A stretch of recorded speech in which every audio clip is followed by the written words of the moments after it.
So I have a confession to make. I only recently learned how to drive. And it was really hard. Now, this wasn't an older brain thing. Do you remember what it was like when you first learned how to drive?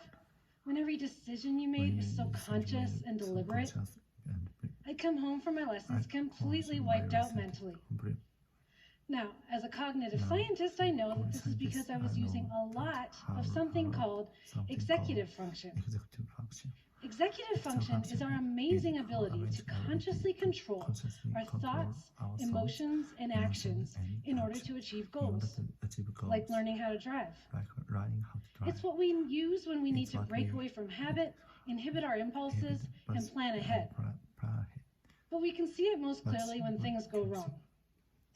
Like, have you ever accidentally poured orange juice on your cereal? Or ever start scrolling on Facebook and suddenly realize you've missed a meeting? Or maybe this one's more familiar. Ever plan to stop at the store on the way home from work and then drive all the way home instead on autopilot? These things happen to everyone, and we usually call it absent-mindedness, but what's really happening is we're experiencing a lapse in executive function.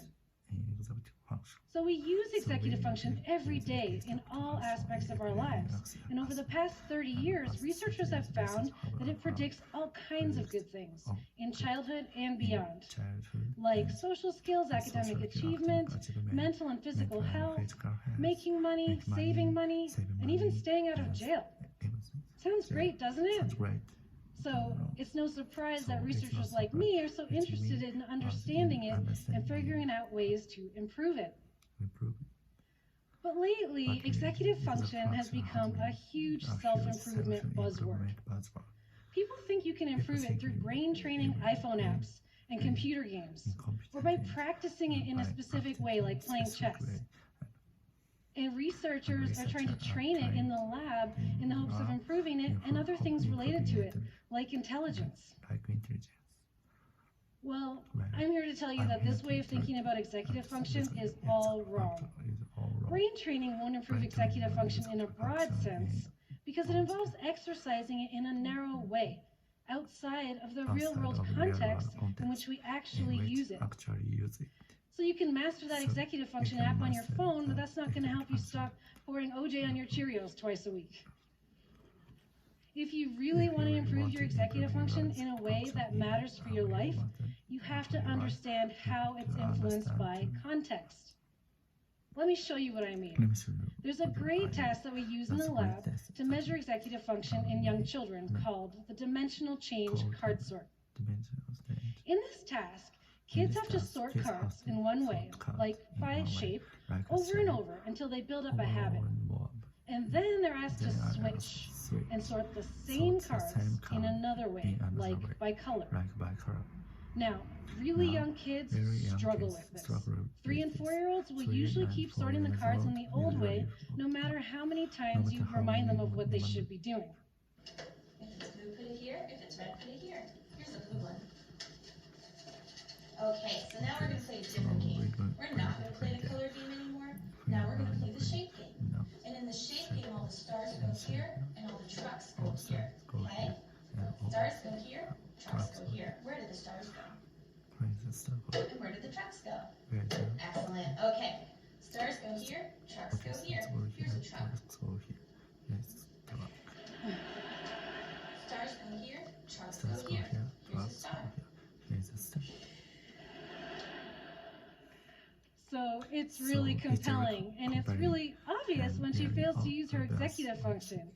But here's the thing, we could train her on this task and others like it, and eventually she'd improve. But does that mean that she would have improved her executive function outside of the lab? No, because in the real world, she'll need to use executive function to do a lot more than switching between shape and color.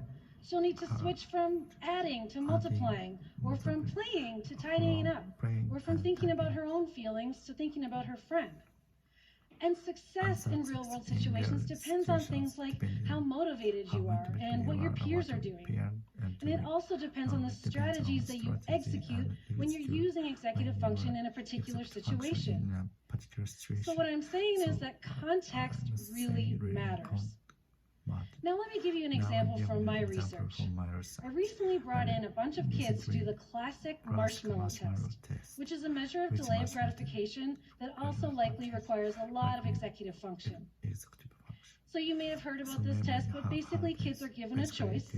They can have one marshmallow right away, or if they can wait for me to go to the other room and get more marshmallows, they can have two instead.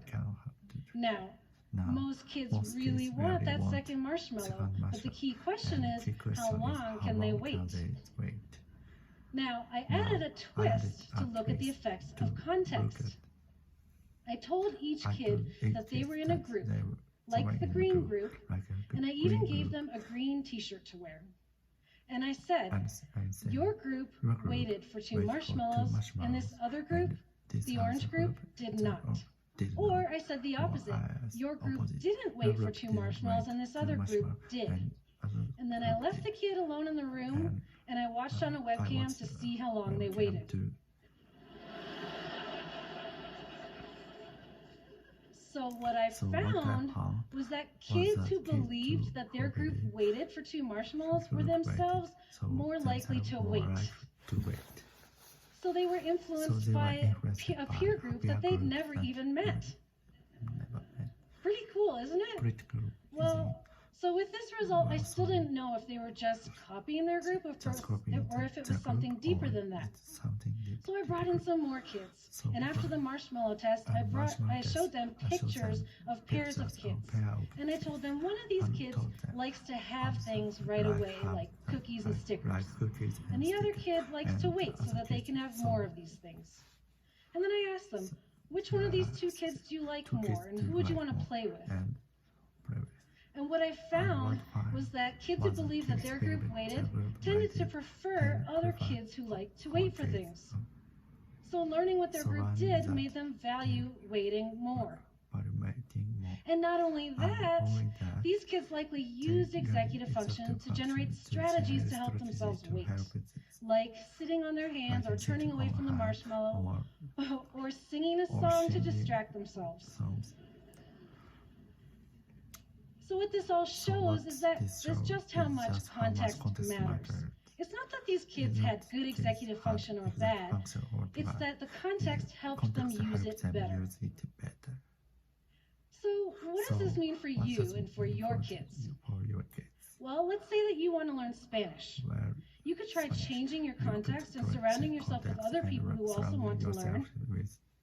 And even better if these are people that you really like. That way you'll be more motivated to use executive function. Or let's say that you want to help your child do better on her math homework. You could teach her strategies to use executive function in that particular context, like putting her phone away before she starts studying, or planning to reward herself after studying for an hour. Now, I don't want to make it sound like context is everything. Executive function is really complex and it's shaped by numerous factors. But what I want you to remember is if you want to improve your executive function in some aspect of your life, don't look for quick fixes. Think about the context and how you can make your goals matter more to you, and how you can use strategies to help yourself in that particular situation. I think the ancient Greeks said it best when they said, "Know thyself." And a key part of this is knowing how context shapes your behavior and how you can use that knowledge to change for the better. Thank you.